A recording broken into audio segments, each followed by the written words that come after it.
बोकारो जिले के चिराचास स्थित रेनबो स्कूल के बगल में लगभग 7 एकड़ जमीन का विवाद सामने आया है, जिसमें करीब 62 रिटायर्ड कर्मचारियों द्वारा ली गई जमीन पर भूमाफियाओं द्वारा कब्जा करने का प्रयास किया जा रहा है। इसी से तंग आकर यह बुजुर्ग आज एक दिवसीय धरने पर बैठे हैं। वहीं इस मामले पर स्थानीय सांसद ढुल्लू महतो से जब बोकारो परिसदन में सवाल किया गया तो उन्होंने कहा कि वह गलत नहीं होने देंगे, उसके लिए सामने सोरेन परिवार हो या कोई और, अगर इसके लिए हमें जेल भी जाना पड़े तो हम पीछे नहीं हटेंगे। गलत नहीं होने देंगे, चाहे सोरेन परिवार हो या कोई परिवार हो। गलत अगर किसी पर कोई करेगा वो कभी नहीं होने देंगे। उसके लिए हमको अगर जेल भी जाना पड़े तो हम पीछे कभी नहीं हटते हैं। हमारे आदिवासी घोषित कर दिया और बाद 2000 नहीं, उसके लिए कानूनी प्रक्रिया है। हम लोग देख लेंगे, बात करेंगे, डीसी से बात करेंगे, वहाँ के जो अंचलाधिकारी उससे बात करेंगे, उसको माफ़ी करवाएंगे। ऐसा थोड़े किसी की ज़मीन कोई लूट लेगा। सांसद हो, विधायक हो, कोई भी हो, किसी का ज़मीन कोई लूट नहीं सकता है। धरने पर बैठे बुजुर्गों का कहना है कि इस जमीन को हमने जगत राय नामक व्यक्ति से लिया था और इस जमीन का हमारे पास सारे कागजात भी हैं, फिर भी जिला प्रशासन हमारा साथ नहीं दे रहा है। और इस मामले के संदर्भ में हमने 3 महीने पहले जिला उपायुक्त को भी आवेदन दिया था। इसके बाद उन्होंने कहा था कि इस पर जांच कराई जा रही है, लेकिन अभी तक कुछ भी नहीं हुआ। साथ ही साथ उन्होंने बताया बगल में मंगलम सिटी का भूमाफिया जलेसर साव है, उसके द्वारा हमें प्रताड़ित किया जा रहा है। हमारी जमीन को अवैध रूप से वह कब्जा करने की कोशिश में है।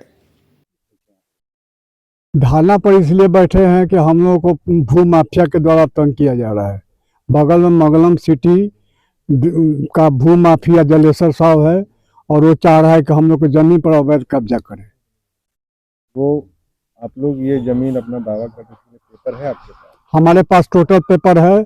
हम लोग टाइटल सूट का जमीन लिए हैं, टाइटल लैंड है, और जगत राय से लिए हैं, वो भी हमारे पास पेपर है। मापी का भी हमारे पास पेपर है। डीसी को जो हमने लिखा है उसको भी पेपर है। 2 अधिकारी के अगेंस्ट में कंप्लेंट किया है हमने, वो भी हम लोग के पास पेपर है। डीसी से मिले हैं और डीसी को सारी बात बताए हैं। डीसी का कहना है कि हम जांच करवा रहे हैं। लेटर दिए हुए 3 महीना से ऊपर हो गया, अभी तो कोई जांच नहीं हुआ। क्या समस्या हो रहा है? समस्या यही है कि प्रबंधन से हम लोग को साथ नहीं मिल रहा है। इसी के चलते आज माफिया लोगों का मनोबल हाई है। जिला प्रशासन से बोल रहे हैं? हाँ, जिला प्रशासन का हम लोग साथ मिले तो प्रॉब्लम 5 मिनट में सॉल्व हो जाए, लेकिन जिला प्रशासन साथ नहीं दे रहा है। क्या प्रॉब्लम हो रहा है? प्रॉब्लम यही है कि ये लोग माफिया लोग कह रहे हैं कि आपका ऑर्डर ये है, उनका ऑर्डर से मतलब नहीं है। वो मेरे ही ऑर्डर के विषय में चर्चा करते हैं कि आपका टाइटल सूट ही गलत है।